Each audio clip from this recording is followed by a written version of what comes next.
Happy New Year, everyone. Time for our weekly Augustana coaches interview. Acting head coach Taylor Nelson here, coming off a series at Notre Dame at the end of 2023. A couple of tough ones for you. A 5-1 loss on Saturday, a 3-2 loss in overtime on Sunday. There were various points where you were competitive in both games. What were your overall thoughts on the weekend? Yeah, we were right in that hockey game on Saturday in game one. It was a 2-1 game, I think, with 50 minutes left. And then, they potted a couple. We got, some details within our system were lost there in the last little bit. But, for the most part, we were very competitive. And, we adjusted some things going into Sunday's game into game two and, put a pretty good effort in, especially in the last 35 minutes where we really started to play our hockey. And in all honesty, Notre Dame ended up changing their game and their style of play based on how we were performing. So we ended the weekend, albeit a loss in overtime, on a note and a high note and a positive moving into this weekend against Minnesota State. Let's go through each game one by one, starting with that game on Saturday, December 30th. It ends up being a 5-1 loss, but as you said, it was competitive throughout. It was 2-1 midway through the third period, and then they just kind of had a barrage of goals at the end of that third. Yeah, and Caden Hargraves got the start for us in that game, and he played excellent. He played really well and made one of the best saves that I've Number 4 on SportsCenter top 10 that I've ever seen. It was excellent, and he gave us an opportunity to stay in that game and battle through some things and to help our team find our game in front of them. And so, like I had mentioned before, just a few details that kind of lapsed, which happened in the course of a game, and it's how you make up the mistakes. It's a game of mistakes, and it's how quickly you can rectify those mistakes. And Saturday night we just weren't able to do it quick enough. And then you flip it over to Sunday, ends up being a 3-2 game in overtime. You get an early lead, it's 2-1. You tie it late in the second, and then a little bit of controversy there at the end. And just to clarify what exactly happened, so it's a 2-2 game. Regulation ends. You think you're going to overtime.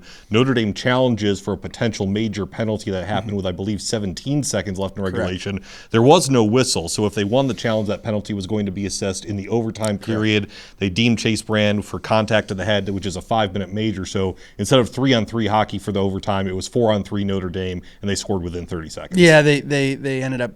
Cole Knuble had a good weekend for them, and he had a one-timer, and it went past Shea Donovan, who was our defenseman out there blocking the shot, who I'm still taking to do that job all the time. He blocks a lot of shots for us, and he's a warrior out there, and one snuck through him and then snuck past Zach Rose, who had a great game himself on Sunday, getting back into gameplay. And there's just a lot of really good performances. Not a lot of passengers in that one. Everyone was driving together, and then that's what makes it so rewarding as a coach when you see those elements. You hate to have a good game end that way, but it is by the rule what it was. And it doesn't take away from what we had done as a group in that game. And you sit there at practice and you talk to the guys today after practice and how much fun they had in that game, how much fun and how much energy they had and how they were there for one another and how they were positive throughout. And, it's easy to go, well, hey, Chase Brand took the penalty. He had an excellent game coming back from injury and was a huge part of us being in that hockey game. And so,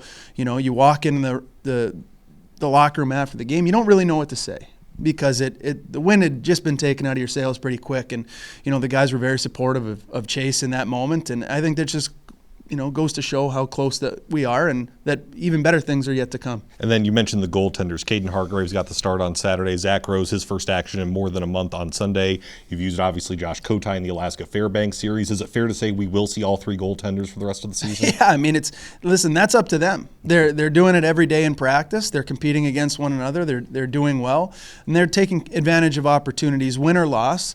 They're putting in their best effort moving forward, and so it's really up to them. And we're going to go with the guys that are competing well and competing hard and giving us the best opportunity on that given night. New challenge coming up this weekend. First home series in quite a while. You're home against Minnesota State on Friday the 5th and Saturday the 6th. We're going to have both games for you live on Midco Sports. Just tell me a little bit about what you see with the Mavericks. They've been a perennial championship contender for the past couple of seasons, a CCHA opponent, and a team you're going to be seeing a lot of in the coming years. Yeah, this is a team that's well known, obviously nationally well known in our league, and so it's one that's not very far away either. And so being the first 2 times that we play them, we know what we're going to get pretty good effort from them, a solid 5-man performance out of them. They're good in the face-off dot. They're good on the power play.